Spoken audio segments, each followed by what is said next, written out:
आवाज महाराष्ट्राचा। चिंचवड विधानसभेसाठी भाऊसाहेब भोईर यांनी जोरदार तयारी केल्याची पाहायला मिळते आहे। 15 वर्षाच्या संयमानंतर भाऊसाहेब भोईर विधानसभा लढण्यासाठी अतिशय मोठ्या प्रमाणात तयारीला लागले आहेत।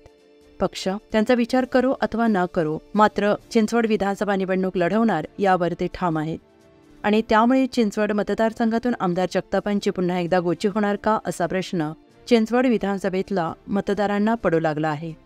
येणाऱ्या 2 ऑक्टोबर रोजी भाऊसाहेब यांनी निर्धार मेळावा आयोजित केला आहे। या मेळाव्यामध्ये मतदाराच्या मोठ्या संख्येने उपस्थित राहणार आहे। माझ्यावर आत्तापर्यंत अन्याय झाला आहे, आम्ही सर्व मिळून एकत्र येणार आहोत आणि चिंचवड विधानसभेमध्ये घराणेशाही तसेच भ्रष्टाचार मुक्त करणार असल्याचं देखील भाऊसाहेब भोईर यांनी म्हटलेलं आहे।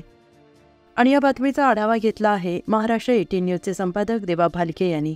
पाहूयात सविस्तर वृत्त। महाराष्ट्रभर विधानसभेचं बिगुल वाजलेलं आहे आणि पिंपरी चिंचवडमध्ये तिन्ही मतदारसंघ जे आहेत त्यामध्ये अनेक इच्छुक जे आहेत ते आता आपलं शक्ती प्रदर्शन करताना आपल्याला पाहायला मिळतात। अशातच पिंपरीचं नेतृत्व ज्यांना मानलं जातं, राष्ट्रवादीचे ज्येष्ठ नेते भाऊसाहेब भोईर आहेत, हे देखील आता तयारीला लागलेले आपल्याला पाहायला मिळतात आणि त्यांनी निर्धार मेळावा आयोजित केला आहे। आपण त्यांच्याकडून जाणून घ्यावं।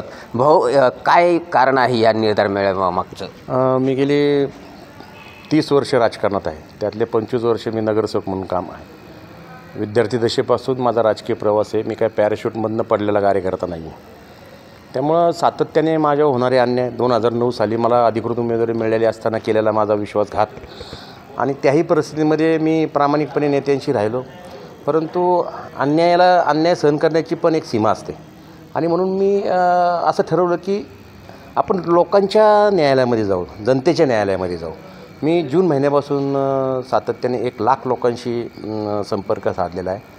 मग 5 महिने झाल्यानंतर एवढ्या मोठा संपर्क घेतल्यानंतर निर्धार केला की आता आपण जनतेच्या न्यायालयात जाऊन न्याय मागूया आणि 2 ऑक्टोबरला मी त्यावर भाष्य करणार आहे, माझा निर्णय निश्चित करणार आहे, लोकांची भावना लक्षात घेऊन पुढील प्रक्रिया चालू करणार। निश्चितच आपण बघतोय की राष्ट्रवादीमध्ये अंतर्गत नाराजी आहे ती वाढलेली दिसते। काल परवाच काही राष्ट्रवादीचे जे नगरसेवक आहेत त्यांनी एक पत्रकार परिषद घेऊन 20 नगरसेवक आमच्यासोबत आहे आणि आमच्यातलाच कोणीतरी उमेदवार असेल, मग तो महाविकास आघाडीकडून असेल किंवा अजितदादा पवार गटाकडून आहे, तर असा काही निर्धार तुम्ही केला आहे का की असे काही नगरसेवकाशी तुम्ही काही संपर्क केला आहे का? मी जनतेशी संपर्क केलेला आहे। प्रत्येक नगरसेवकाचं आपलं व्यक्तिगत मत असतं। मला असं वाटतं की ह्या शहरामध्ये सिनर्डीच्या मध्ये माझ्या इतकं चिंचवड मतदारसंघामध्ये कुणीच नाही आहे। मी 1992 साली नगरसेवक आहे। 1989 साली मी NSYचा विद्यार्थी संघटनेचा अध्यक्ष आहे। एवढा प्रदीर्घ माझा कालखंड आहे। सांस्कृतिकदृष्ट्या मी हे शहर नावलौकिकास नेऊन ठेवलेलं आहे। त्यामुळं मला असं वाटतं की इतरांबद्दल मी भाष्य करण्यापेक्षा माझा जो अनुभव आहे, माझी जी कारकीर्द आहे, माझ्यावर झालेला जो अन्याय आहे, या सर्वांची शिदोरी घेऊन मी लोकांमध्ये पर्यंत पोहोचणार आहे। शेवटी असं आहे की ते सुद्धा आमचेच मित्र आहेत, आमचेच लहान भाऊ आहेत। त्यांनाही वाटेल की जाऊन दे, आता भाऊसाहेब भोईर ज्येष्ठ आहे, त्याच्यावर खूप अन्याय झालेला आहे। वेळप्रसंगी आम्ही सर्व एकत्र येऊन आम्ही ह्या येथील घराणेशाही, दडपशाही, भ्रष्टाचार मुक्त शहर करण्याच्या दृष्टिकोनातून आम्ही सर्वजण एकत्रित येऊ। म्हणजे तुमचा विरोध जो आहे तो राष्ट्रवादीला नसून घराणेशाहीला आहे?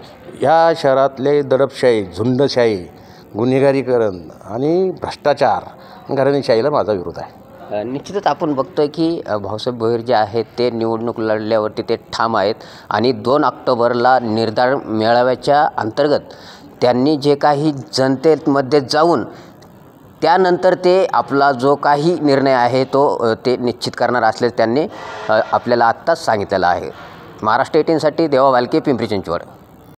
पुणे तसेच पिंपरी चिंचवड आणि महाराष्ट्रातील महत्त्वाच्या आणि ताज्या बातम्या पाहण्यासाठी महाराष्ट्र 18 न्यूज चॅनलला यूट्यूबवर सबस्क्राईब करा आणि बेल आयकॉन प्रेस करा।